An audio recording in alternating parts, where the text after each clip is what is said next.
மச்சான். என்ன இன்டர்வியூலாம் எப்படி போச்சு? No Varun, I did not selected in that. Don't வரிடா, இங்கே எல்லாமே காசு தான். அப்போ திறமைக்கு அங்கீகாரமே இல்லையா வருண்? ஜெகதீஷ், நீ தெரியாம ஒருத்தனுடைய திறமையை கூட அவங்ககிட்ட பணம் இருந்தால் தான் மற்றவங்களால மதிக்கப்படும். அதுதானே அட்வர்டைஸிங். இங்கே பெஸ்ட் குவாலிட்டி இருந்தால் போதாது, நான் குவாலிட்டி ப்ராடக்ட்டுக்கு கூட பெஸ்ட் அட்வர்டைஸ்மெண்ட் இருந்தால் போதும். பிஸ்னஸ் பிச்சுக்கும். That is marketing. இந்த கார்பரேட்டிவ் வேர்ல்டில் நல்லதுக்கு எப்போவுமே மவுஸ் கம்மி தான். நீ சொல்கிறதும் சரிதான்.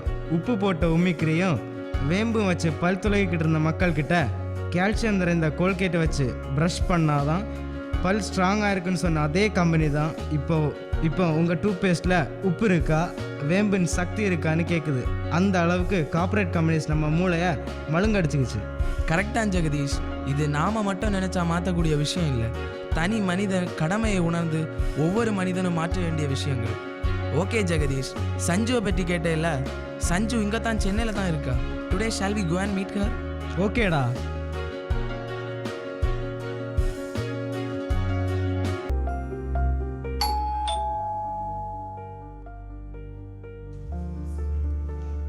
தம்பி, நீங்க யாரு? உங்களுக்கு யாரை பார்க்கணும்? இது சஞ்சுவோட வீடு தானா? நாங்கள் அவள் ஃப்ரெண்ட்ஸ். வருண் ஜெகதீஷ்னு சொன்னால் அவளே ஓடி வருவா. இது சஞ்சுவோட வீடு தான். நீங்க உள்ள உட்காருங்க தம்பி, நான் போய் அவளை கூட்டிட்டு வரேன். வருண், சஞ்சுவுக்கு பிடிச்ச பானிபூரி பார்த்ததும் ரொம்ப சந்தோஷப்பட போறா.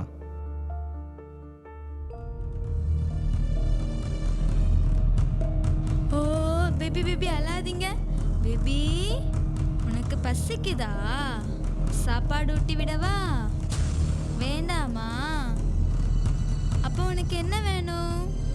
ஜூஸ் வாங்கி தரவா? ஓ அழாதீங்க அழாதீங்க. சஞ்சு சஞ்சு, உனக்கு என்ன ஆச்சு?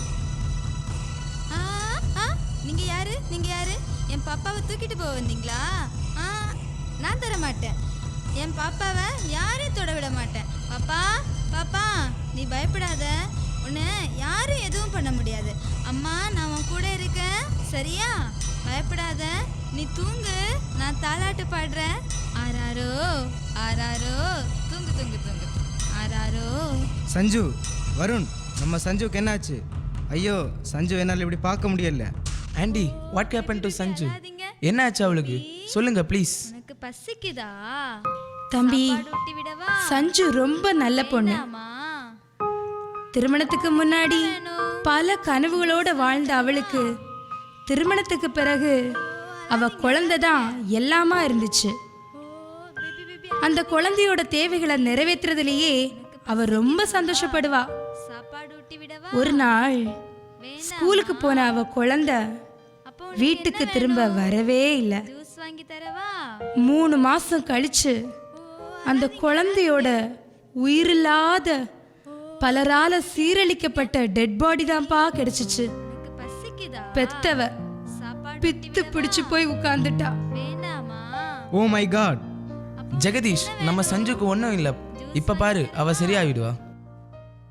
Dora Dora Dora Dora friend Bujji Bujji Bujji Bujji Bujji friend Isha. Sanju கூட சொல்லு. Isha Isha Isha Isha friend Diego. ஜெகதீஷ், இதுக்கு மேலே என்னால் எங்கே நிற்க முடியல. நான் கிளம்புறேன். வருண், இங்க பாரு இங்க பாரு, அவங்க போயிட்டாங்க. பேபிக்கு ஒன்றும் இல்லை, சரியா? உனக்கு என்ன வேணும்? ஜூஸ் வாங்கி தரவா? ஓ அழாதீங்க அழாதீங்க.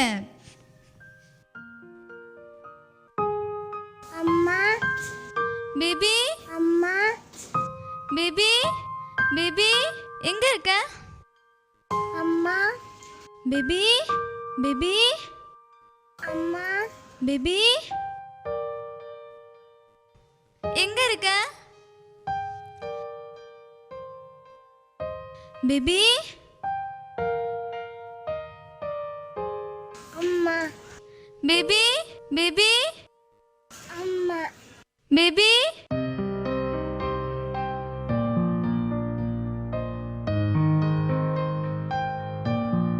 உலகிலே இதனிடையே தற்போது பெண் குழந்தைகளுக்கான பாதுகாப்பு கேள்விக்குறியாகி வருகின்ற நிலையில் இந்தியாவை பொறுத்தவரை ஆஷிஃபா, ஹாசினி என்று பட்டியல் நீண்டு கொண்டே செல்கிறது.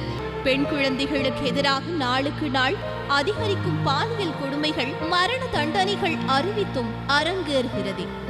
ஆக பெண் குழந்தைகளுக்கு நாட்டில் பாதுகாப்பே இல்லையா என்ற கேள்வி அனைவர் மத்தியிலும் எழுகிறது.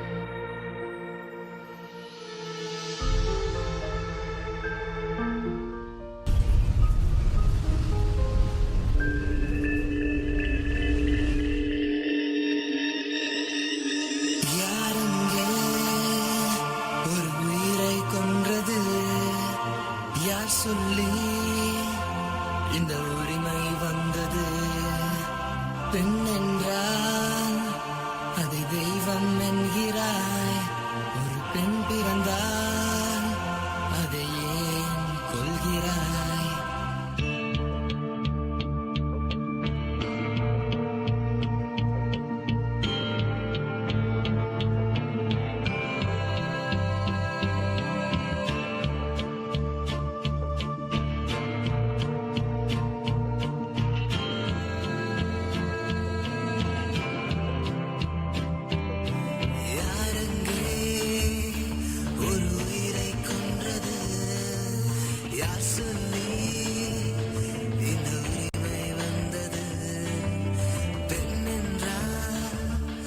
அதை தெய்வம் என்கிறாய். ஒரு பெண் பிறந்தால் அதை ஏன் கொள்கிறாய்? யாருக்கு அவள் கதறல் கேட்டது? யாரங்கே அவள் கண்ணீர் கண்டது? காலம்தான் அவள் காயம் மாற்றுமா? ஒரு மரணம்தான்